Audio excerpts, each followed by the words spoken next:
This week, I took my Goodreads TBR and sorted it by rating. And then I picked the highest and lowest rated books on that list to read for this week's video. And what did I find? Honestly, 2 books that I've been avoiding for completely different reasons. One of the books is a weird little horror romance, and the other is a nonfiction book that's going to make me cry. But sometimes the books that we put off the longest are the ones that end up surprising us the most.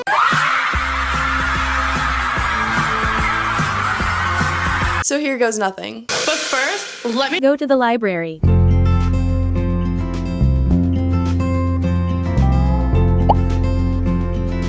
I'm so cooked. And cooked I was. The first book I picked up was Just Mercy by Bryan Stevenson. With a 4.63 average rating and a ton of 5-star reviews, this book was basically guaranteed to emotionally destroy me. I just started the audiobook and I've already cried and I'm at 4%. So yeah, please bro, stop.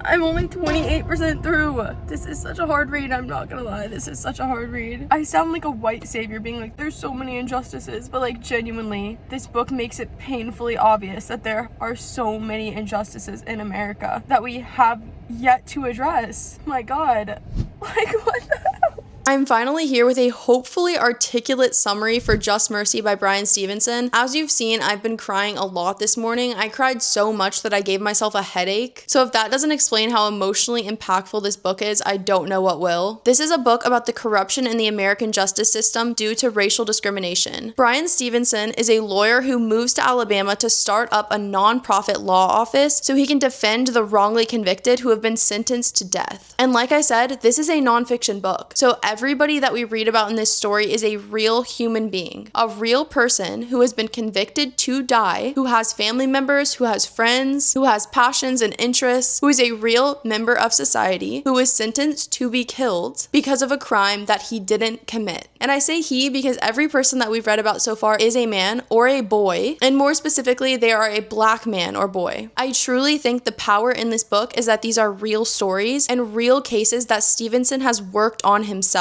He is the one that was trying to defend these people. He truly gets to know who they are as a person, and then he explains that to the readers. And obviously this connection and this humanization of this person who the justice system considers a criminal who is convicted to die, makes this story so impactful, so important, and so real. Because it is. This is the story of real people. These are human beings who were sentenced to death, oftentimes for a crime that they did not commit. This book is powerful and this book is real, and this book causes the readers to reflect about the corruption of the death penalty. And I honestly don't know what more to say other than just read it. Like, genuinely just read this book. I'm only 37% in, but I feel confident that even that information that I've gathered has been powerful enough for me to recommend it. So that's all I have to say for now. I'll see you guys in the next update. Just Mercy was absolutely wrecking me. So naturally, I took a break to read the lowest rated book on my TBR. It currently stands at a 3.18 average on Goodreads, and it's called A House at the Bottom of a Lake by Josh Malerman. It's kind of genre bending, but I'd call it a YA thriller romance? Yeah, I don't know either.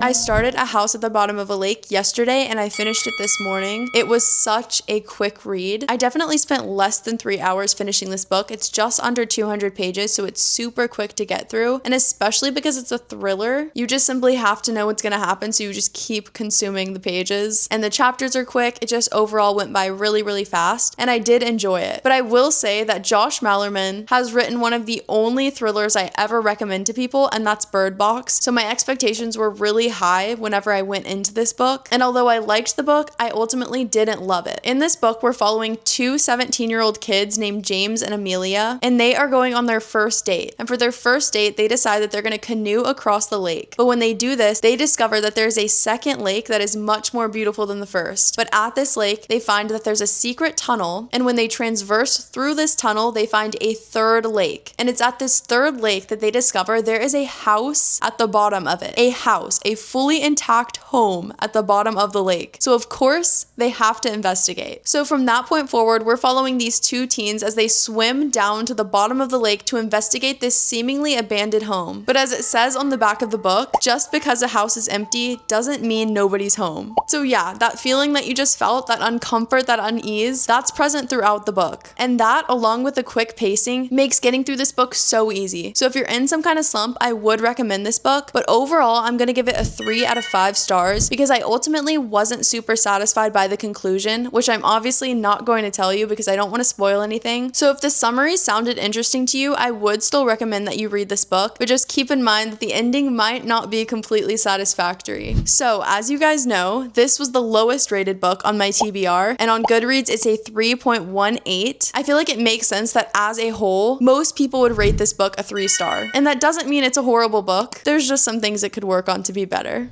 Anyways, after that weird little fever dream, I went back to Just Mercy to finish what I'd started. I finished Just Mercy this morning, so yay. I first want to start off by saying that Bryan Stevenson is truly such an incredible human being. He is so selfless and compassionate, and the work he's doing and has done is truly commendable. To write a book like this purely to share first-hand knowledge about so much horrific injustice is truly admirable, and I respect him so much. Okay, now on to my thoughts about the reading experience in particular. Once I ran out of audiobook hours, I actually had to switch to the physical book, and that's when I noticed that the structure was a little bit more difficult to follow when I was reading the paper copy of the book. Because there are so many side stories happening alongside the main plot, it was a lot easier to get lost, but I found that following along with the audiobook made everything so much more clear. Stevenson actually narrates the audiobook, and I thought that was incredible. So I would recommend that medium over the physical copy because this book is really dense. There's a lot of lawyer jargon and legal semantics, and obviously that makes sense, he's a lawyer, but it did make things a little bit harder to digest for the common people